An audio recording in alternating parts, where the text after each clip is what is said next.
Vamos a estudiar la palabra del Señor, hermanos. Amén. Lucas 22 y el verso 47 dice: mientras él aún hablaba, se presentó una turba, y el que se llamaba Judas, uno de los 12, iba al frente de ellos y se acercó hasta Jesús para besarle. Entonces Jesús le dijo: Judas, con un beso entregas al Hijo del Hombre. Oremos para que el Señor nos bendiga a través de su palabra. Te damos gracias, Señor Jesús, por esta oportunidad que tú nos permites de exponer tu palabra. Te pido, Señor, que nos ayudes, que nos abras el entendimiento. Ayúdanos, Señor, a que esta palabra corra y sea glorificada. En tu nombre, Jesús. Amén. Estén cómodos, por favor, hermanos. El último beso. Díganme que está a su lado. El último beso. Dígaselo. El último beso.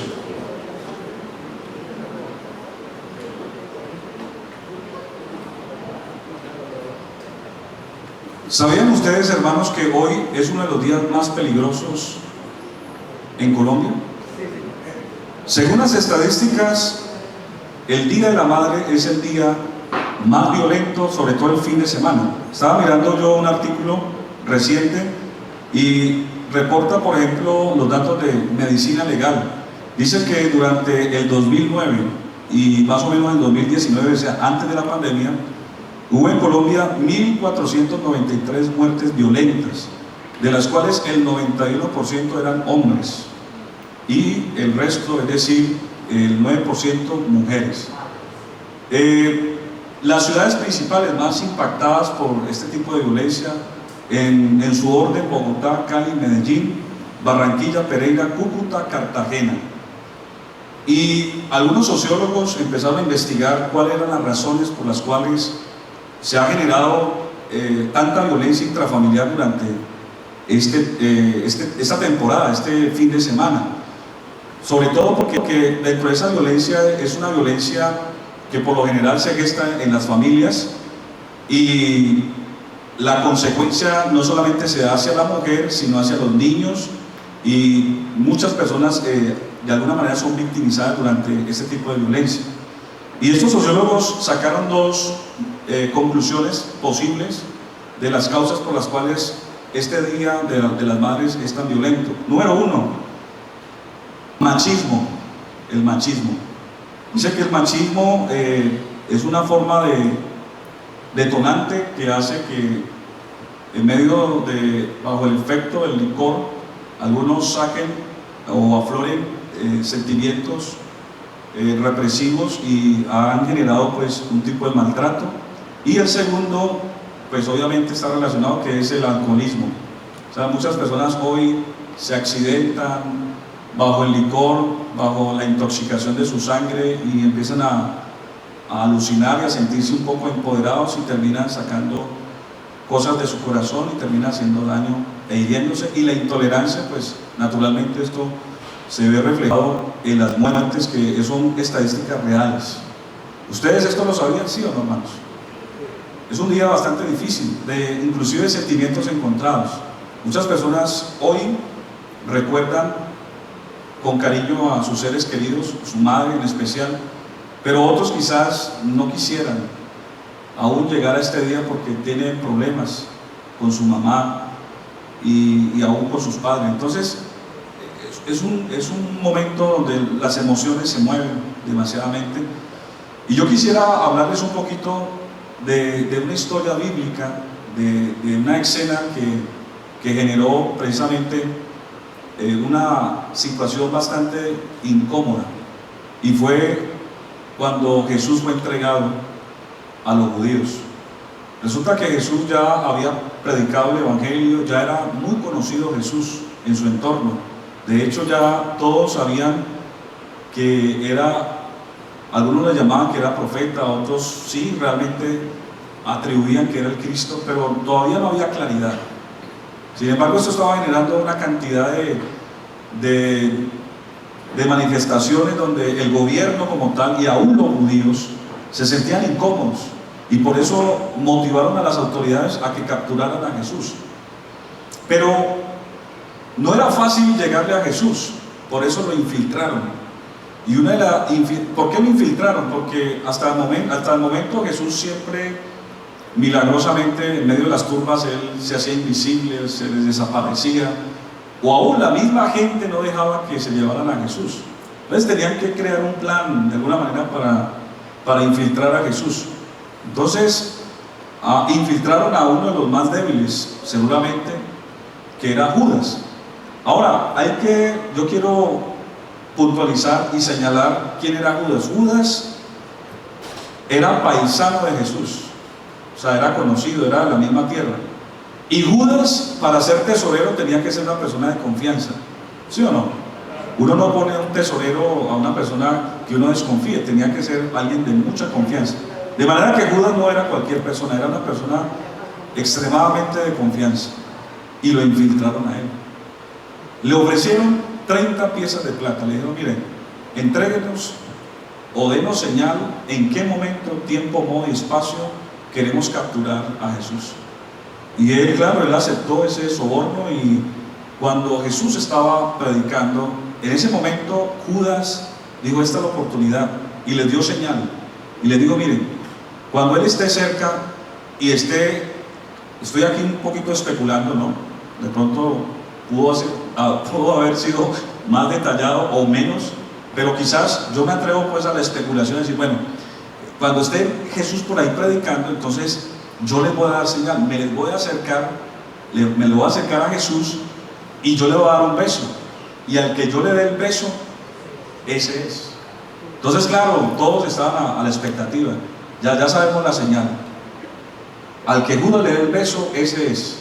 Y Jesús estaba predicando un momento a otro cuando Judas se le acerca y le da un beso.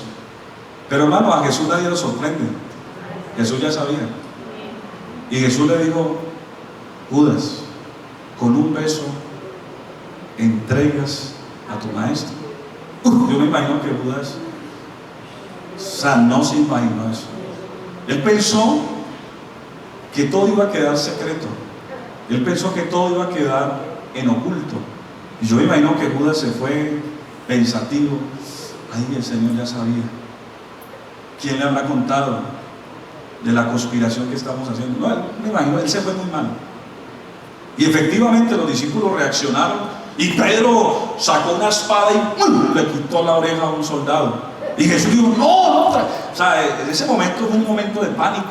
Y Jesús cogió la oreja del suelo y llegó y se la puso a ese soldado.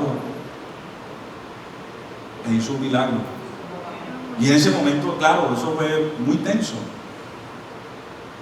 Sin embargo, se llevaron a Jesús. Se lo llevaron.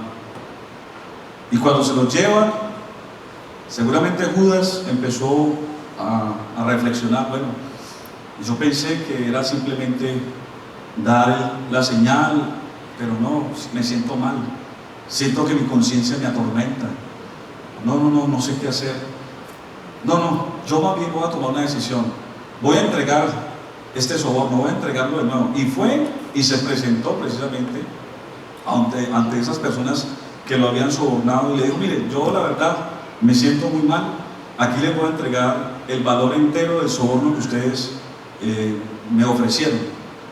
Y cuando esos hombres vieron ese soborno, dijeron: no, nosotros no aceptamos eso, no queremos aceptar eso. Y ellos no sabían qué hacer, y Judas, su conciencia lo atormentaba, al punto que se fue otra vez para su casa Judas. ¿Y qué hago con él? Y ellos cogieron ese dinero y compraron un campo que le llamaron Aceldama, precisamente un campo de sangre, así lo titularon. Y Judas estaba ahí con su conciencia atormentada, y llegó un momento que no aguantó, y dice la Biblia que fue y se ahorcó.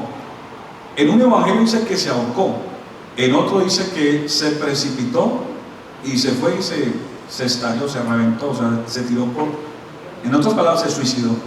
Judas se suicidó. Entonces, hermanos, Esa escena de Judas es bastante conmovedora. Y la pregunta es, ¿Judas se habrá imaginado la consecuencia que iba a tener de haber vendido a su maestro? Que su maestro era considerado como un padre, era su familia, era el que le había dado la oportunidad de servir, lo había llamado. Jesús era importante para Judas, Jesús era especial para Judas. Y saben, hermanos, que a veces nosotros, frente a las personas más queridas, más amadas, más apreciadas, a veces nosotros cometemos una cantidad de imprudencias y desaciertos, pensando que el día de mañana la conciencia no nos va a atormentar. La Biblia dice que todo lo que el hombre siembra, eso recoge. Y nosotros todo el tiempo estamos sembrando. ¿Y cómo sembramos? A través de nuestras acciones, a través de lo que decimos o dejamos de hacer. Yo les conté en alguna ocasión que tuve la oportunidad de sepultar a un hermano y le estaba haciendo la ceremonia. Y el momento más difícil cuando uno está haciendo una ceremonia de sepultar a una persona, el momento más difícil no es el velorio, inclusive ni la noticia, porque a veces cuando usted escucha la noticia, pues es un poco relativa, pero por lo general hay un impacto de negación. Uno dice no, pero ya después de ver el cuerpo, de alguna manera hay consuelo, y por eso se maneja el ritual de la funeraria o del funeral. Es una forma de ir mitigando el dolor, es un ritual. Pero el momento donde ya el cuerpo va entrando hacia la tierra, donde usted y yo ya decimos, ya no lo podemos volver a ver, porque así sea el cuerpo, nos consuela. Ver el cuerpo, uno siente ahí como de alguna manera, lo estoy viendo o la estoy viendo, pero ya cuando el cuerpo ya se está yendo, ese es el momento más desgarrador. Y cuando estaban ya depositando el cuerpo en el hoyo, me acuerdo tanto que ese hermano tenía 3 hijos, y la hija menor, empezó a hacer un show y decía: yo me quiero morir también, entiérrenme a mí, yo me quiero. Y entonces yo estaba a un lado, casi que al borde del féretro, estaba al borde, y ella se me vino por este lado y se iba a tirar. Yo alcancé inclusive a retenerla porque se iba a tirar, y ya la gente, los familiares la contuvieron, pero era mucha fuerza que tenía la joven y decía: yo me quiero tirar, déjenme, yo me quiero morir. Y la verdad casi no me deja terminar la ceremonia. Fue bastante incómodo ese momento. Sin embargo, pues uno piensa, ¿no? En el momento, bueno, el dolor, la angustia es normal, los sentimientos, eso es lo más normal que pueda pasar. Pero en el fondo yo dije, no es normal, porque quizás hubiese sido colectivo, pero solamente era ella, el resto estaban muy tranquilos. Obviamente lloraban, pero estaban tranquilos, estaban bajo una situación de control. Entonces, cuando terminó la ceremonia y ya le dimos cristiana sepultura, yo me le acerqué al hermano mayor y me le acerqué y le dije, le di mis condolencias, pero luego le pregunté: mira, me llamó mucho la atención lo de tu hermana. Entonces dije: sí, mi hermana. Entonces yo le dije: ¿qué pasó? Dijo: no, mi hermana, necesito a mi viejo. Ella era una hija muy ingrata, no lo llamaba. Cuando lo llamaba era para pedirle dinero, lo trataba mal, le decía pobre viejo, ignorante, palabras despectivas. Ella se iba y mi viejo no dormía. 3, 4 de la mañana, mi viejo desvelado, porque ella entró en una situación de rebeldía, y yo veía cómo mi padre se iba consumiendo producto de esa rebeldía. y ahora entiendo que quizá le está haciendo falta, me dijo él. Entonces yo entendí, yo dije, claro, es la conciencia que la estaba atormentando en ese momento. Lo que le pasó a Judas. Porque, hermanos y amigos, tarde que temprano, cuando uno no hace las cosas bien, habrá consecuencia y le pasará factura a la vida.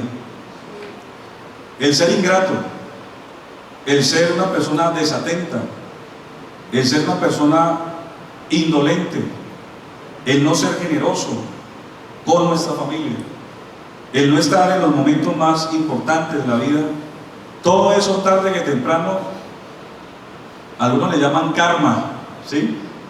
Pero no es karma, es lo que usted sembró.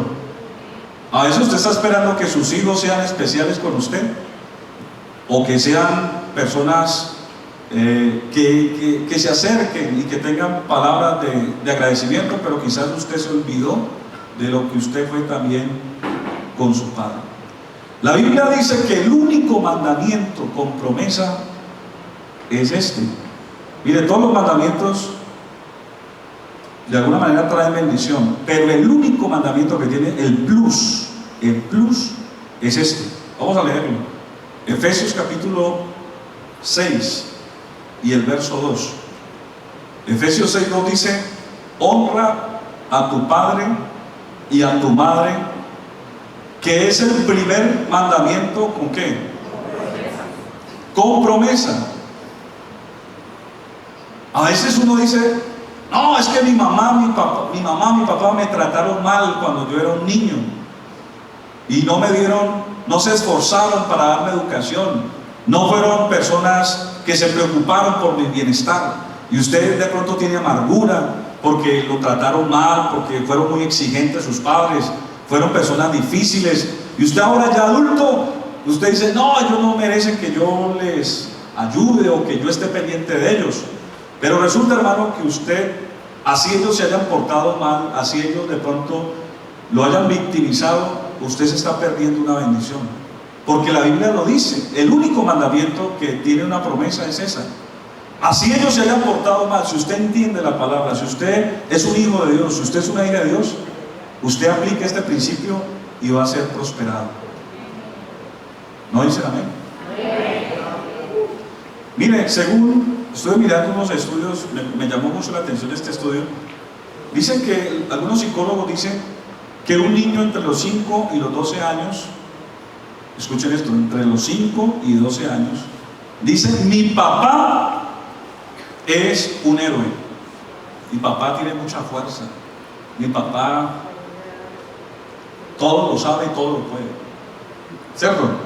Un niño entre los 5 y los 12 años, su papá es su inspiración, es lo máximo. Entre los 12 y los 18 años, dice: mi papá y mi mamá se equivocan. Pobre Cucho. Dice: mi pobre Cucho. Ignorantes. Ahora que venía hacia la iglesia, yo siempre pongo el noticiero, y estaban entrevistando a una experta en el tema geriátrico y cuidado de ancianos. Entonces le preguntaban por qué hoy hay una brecha entre padres e hijos y ya no hay una conexión, no hay una vinculación fuerte entre padres e hijos, ya que antiguamente, así fuera que la letra entrara con sangre, papá e hijos estaban ahí y se cuidaban y estaban pendientes. Entonces decía que hoy hay un fenómeno mundial. Inclusive este fenómeno puede afectar cualquier civilización de lo que está pasando, porque hay una brecha entre padres e hijos, y es la tecnología. La tecnología. Hoy los muchachos, por ejemplo, un viejo le dice: venga, ayúdenme a abrir un correo, y el muchacho dice: sí, venga, le ayudo, y le explica ya, ¿entendió? No, venga, ¿cómo es que? Imail. Y entonces los muchachos ya no le tienen paciencia a los viejos. Y si le enseñan de mala gana. Entonces, ay, usted es muy lento, ¿no? Usted es ignorante, no. Entonces, ¿qué pasa, hermano? Resulta que la tecnología ha de alguna manera generado una presunción de grandeza y de alguna manera empoderado a la juventud, donde está subestimando a los viejos. Y no solamente los viejos, hay personas adultas que quizás no manejamos mucha tecnología o somos más lentos para manejarla y algunos subestiman eso. Ahora los muchachos no tienen paciencia para escuchar a sus padres, no tienen ese tiempo para sentarse a socializar con sus padres. Antiguamente habían los jueguitos, ¿cierto? Los jueguitos de casa, que el parqués, que el ajedrez, ¿cierto? Que el, ¿cómo se llama el otro? El dominó, todas las cositas, en casa se manejaba eso.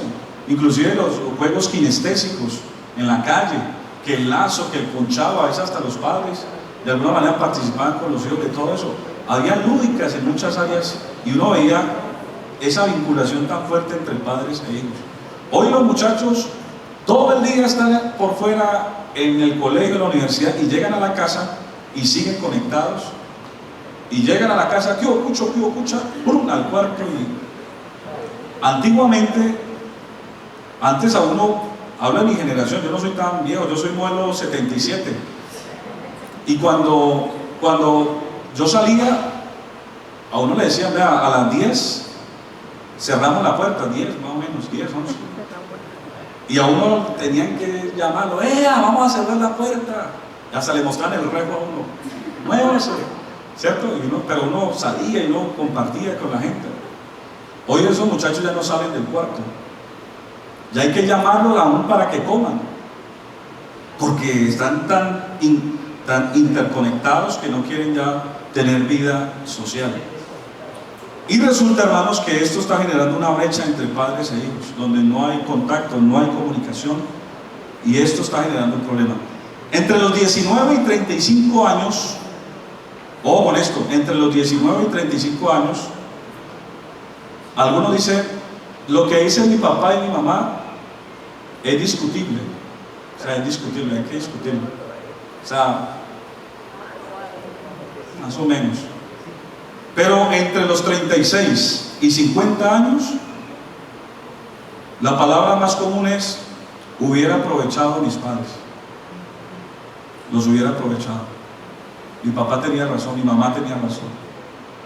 Porque es una etapa donde ya uno ya reflexiona y madura y se da cuenta de cosas que uno tenía y no sabías que eras feliz. No sabías que ese papá, esa mamá que quizá en su forma de ser te exigía, te regañaba, te motivaba, hacía tantas cosas, tenía mucha razón. Pero a veces nosotros no valoramos eso.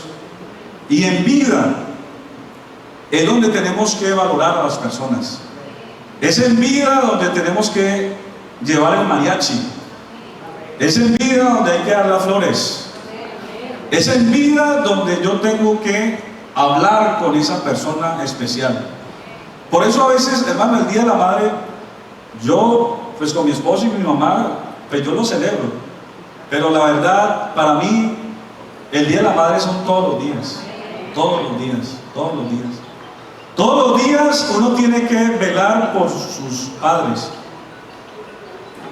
Todos los días tengo que pensar en mi mamá, en mi papá, cómo están, qué les falta. Si de pronto son personas que están en un estado de vulnerabilidad, donde dependen de mí. Yo todos los días tengo que estar pendiente de mi mamá y mi papá. Miren, muchos, de pronto han cambiado, pero muchos, durante mucho tiempo, ¿saben qué hacían el Día de la Madre? Le regalaban una olla a la mamá, o una plancha, o una licuadora. Sí. Imagínense qué motivación es esa. Nunca en el año la invita a comer, ni le hace nada especial, pero ese sí, el Día de la Madre es el peor día para ir a restaurantes. ¿Sabían ustedes? Es la peor atención que pueden brindar hoy, porque la demanda es demasiado. Y usted dice, no, algunos hasta, mejor dicho, se frustran, se sienten frustrados, entran en angustia porque no tienen que regalarle a su mamá. Y a veces la mamá o el papá no espera un detalle, no espera un regalo, sino que simplemente tú te portes bien. Ese es el mejor regalo que un hijo le puede dar a un padre. ¿No? ¿No dicen amén? Créalo, hermano. La Biblia dice: el hijo sabio alegra a la madre. Una persona, cuando usted ve un hijo sabio, coherente, que hace las cosas bien, que es obediente, que es una persona que quizás, como todo ser humano, pasamos etapas difíciles de la adolescencia, de pronto momentos difíciles de rebeldía, pero en el fondo, si uno ve que ese hijo es esforzado, que respeta, que se sujeta, que atiende al consejo, eso lo alegra a uno más que cualquier detalle que usted de pronto quiera hacer. Porque hoy en día las personas quieren calmar la conciencia precisamente de esa forma, de decir: me porto mal, pero eso sí, el día de la madre le hago la mejor fiesta, el día de la madre, mejor si mamá me la llevo para San Andrés, el día de la madre, ese día le llevo mariachi, bueno, pero hermanos, ¿para qué eso? Madres que a veces lloran y se están desgastando y se han enfermado precisamente por eso, porque la madre, el corazón de una madre es muy sensible. El corazón de una madre es bastante vulnerable frente a las emociones. Y aunque usted no lo vea, aunque usted de pronto no lo observe, pero esa madre sabe qué está haciendo usted, a qué se está dedicando. Las madres dicen o las mujeres que tienen un sexto sentido, pero no es tanto el sexto sentido, sino que ellas nos conocen muy bien. Y ella sabe cuando usted sufre, ella sabe cuando usted llora, ella sabe cuando usted está en caminos que no son los mejores. Ellas saben muy bien. Y ellas lloran en secreto, ellas lloran en silencio. Y a veces uno no mide esas cosas, uno simplemente, es que usted molesta mucho, usted cansa, usted presiona. Y a veces pensamos que el acompañamiento que una mujer, una madre le está haciendo a sus hijos, piensan que es motivo antes de estorbo, pero no es un estorbo, al contrario. Una vez, hermano, miren, ¿cuántas personas desearían haber tenido una madre que les estorbara? Hace aproximadamente me estaba acordando esta semana precisamente, después les cuento una anécdota que viví. Hace como 22 años fui a evangelizar a la cárcel de Villanueva, y en ese tiempo la cárcel de Villanueva era la única cárcel que había aquí en la zona metropolitana, no existía la de Jamundí, y los patios más bravos de Colombia estaban aquí en Villanueva. Y me acuerdo que entré a uno de los patios más peligrosos de ese tiempo. Inclusive cuando iba entrando, bueno, eso me ponían como 7 sellos, por todos lados sellos, y pasábamos unas rejas, pues otras rejas, como 4 rejas, y pasábamos por un lugar que le llamaban La Perrera. Imagínense usted, La Perrera, ya ustedes imaginan el nombre. Todos los que se portaban mal los tiraban ahí, y eso era feo, eso parecía realmente una perrera. Y me acuerdo tanto que llegué a la celda, o sea, empezamos a evangelizar. Los creyentes que habían allá en la cárcel, ellos muy hermosos, esos hermanos queridos, en medio de esa maldad que se vivía allá, habían lavado el baño. Imagínense, no tenían dónde hacer el culto y lavaron el baño, eso le echaron límpido y todo. Y cuando llegamos, dijeron: hermano, venga, por favor, hagamos el culto aquí en el baño. Pues yo no lo podía creer, hermano, y decía: gloria a Dios. Y ahí en el baño empezaba el culto, hermano, y la gloria de Dios, hermano, descendió ahí en ese baño, y hablábamos en lenguas y nos gozábamos ahí en ese baño. Y claro, se escuchó el ruido, ¿no?, a una celda. Entonces, cuando ya yo me iba a ir con los hermanos, cuando me tocan la espalda y me dicen: venga, hermano, es que usted, ¿será que puede entrar a esa celda que está al fondo? Yo sentí un frío, hermano. Pero entonces me dice: pero usted solo. Ay. Yo, amén. Sí, amén. Pero ¿quién es? No, le mandan a decir que arrime. Así le mandan a decir. No, yo entendí el lenguaje. Entonces yo ahí sí yo cogí mi Biblia bien cogida así. Amén. Y cuando voy llegando, o sea, me llamó mucho la atención. Un muchacho bien vestido, con manicure, pedicure, porque tenía unas sandalias hasta de marca. En ese tiempo tenía celular. Toda la celda era de él. tenía nevera, televisor. Wow. ¿Y quién es este? Bueno, me dijo, hermano, siga, siéntese. Y entonces afuera habían los escoltas, tenía escolta afuera, tenía escolta. Y entré. Yo, siéntese, esté tranquilo, relájese, que no le va a pasar nada. Yo, no, amén, el Señor está conmigo. Y me dice, mire, yo escuché ahorita que ustedes están predicando, me llamó la atención, hábleme de Dios. Entonces yo le dije, ¿qué quieres saber de Dios? Yo, no, hábleme a cualquier cosa, hábleme de lo que está ahí en la Biblia. Entonces yo entendí, claro, la necesidad de ese hombre, y empecé a hablarle palabra de Dios. No, y entró en una catarsis, se puso a llorar mismo. Dijo, yo hubiera querido conocer al Señor desde niño. Yo hubiera querido tener una madre que me hubiera hablado, me hubiera llevado a la iglesia. Yo nunca tuve una mamá que me hablara de Dios. Me dijo, yo tengo 18 años y desde los 15 años soy un asesino y estoy aquí. Y me decía, yo quisiera haber tenido una mamá que me hablara. Hermano, eso fue impresionante. Y a veces tu mamá te habla, te dice cosas. Para los que de pronto no toman decisiones, su mamá intercede por usted y a veces usted la menosprecia.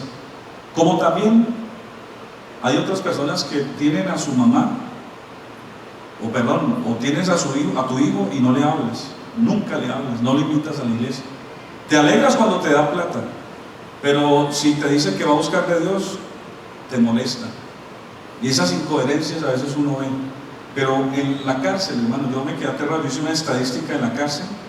Escuchen esto, el 85% de las personas que están en la cárcel, el 85% son menores de 30 años, jóvenes. Y cuando usted va al trasfondo de qué pasó en ellos, cuáles fueron sus motivaciones, muchos de ellos, y aunque no es justificable, pero fueron las causas, problemas intrafamiliares. Padres que no se preocuparon ni por enseñarles la disciplina, el amor, la enseñanza, el ejemplo, sino que tampoco le hablaron de Dios. Nunca fueron personas que se preocuparon por su vida espiritual. A veces los padres se preocupan más por darle todo a los hijos, pero no intervienen, no se esfuerzan por invertir en su vida espiritual. Por eso quiero ir terminando diciéndoles que en el cementerio se van a enterrar palabras que nunca se dieron, abrazos y caricias que nunca se hicieron, ayudas económicas que quedaron pendientes, van a quedar sepultadas. ¿Por qué no aprovechar hoy el presente y decir, yo hace tiempo no llamo a mi mamá, yo hace tiempo no hablo con mis viejos, no los visito, no les hago una atención buena, siempre los llamo es para quejarme o para pedirle, pero nunca he tenido un momento especial con ellos? Qué bueno esta mañana reflexionar y decirle al Señor que nos enseñe a ser prudentes, que nos enseñe a ser coherentes y aprovechar a nuestros seres queridos en vida, no esperar una enfermedad, no esperar la muerte. Hoy está de moda los centros geriátricos, donde muchas personas trabajaron en vida cuando tuvieron su vida productiva, y ahora que quizás tienen brazos caídos, que ya no pueden trabajar, muchos los hijos han disfrutado de la herencia, de todo lo que les ha dado o les dejó, y por allá tiran a ese anciano a que esté en un centro geriátrico. Y sé que algunos son muy buenos y de hecho están de moda, y creo que puede ser hasta mejor opción que muchos casos que a veces en casa el anciano no se dignifica, no se trata bien, y a veces hasta en el centro geriátrico le dan mayor dignidad que la propia familia. Hermano, no debería ser así.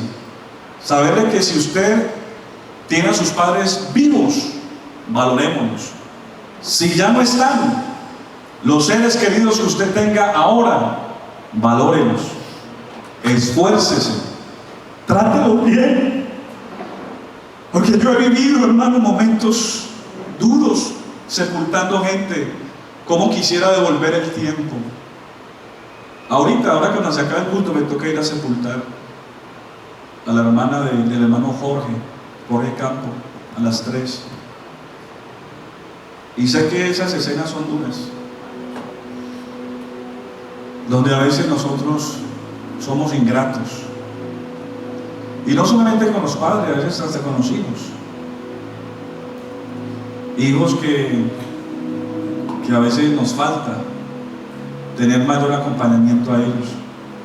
Pensamos así como que sean como animalitos que vayan creciendo, pero no les brindamos las garantías, la parte emocional,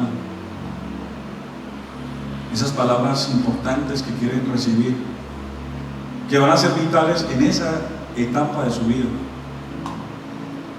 A veces muchas personas toman orientaciones sexuales diferentes. Es por eso, porque a veces no se identifican con el padre o la madre. Y a veces esa carencia emocional puede hacer daño.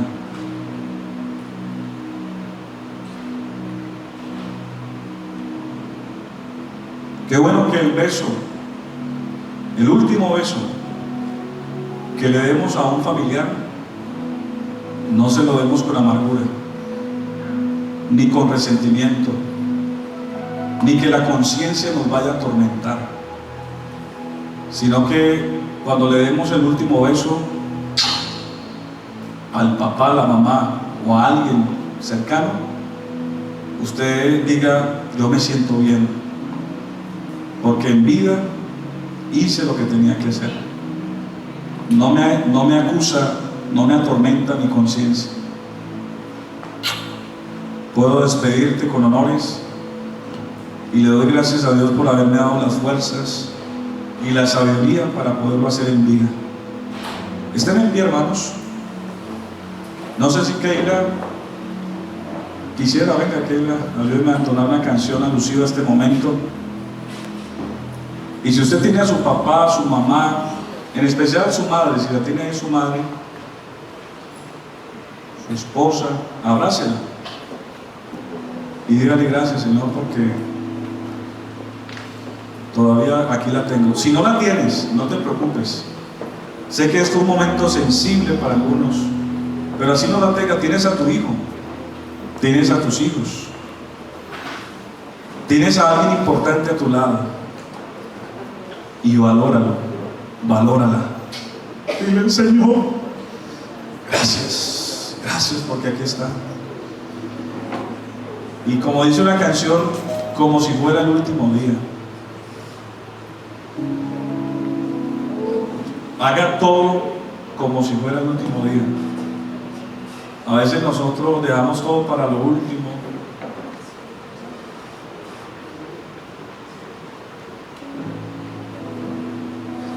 Cuando la persona ya no está. Qué bueno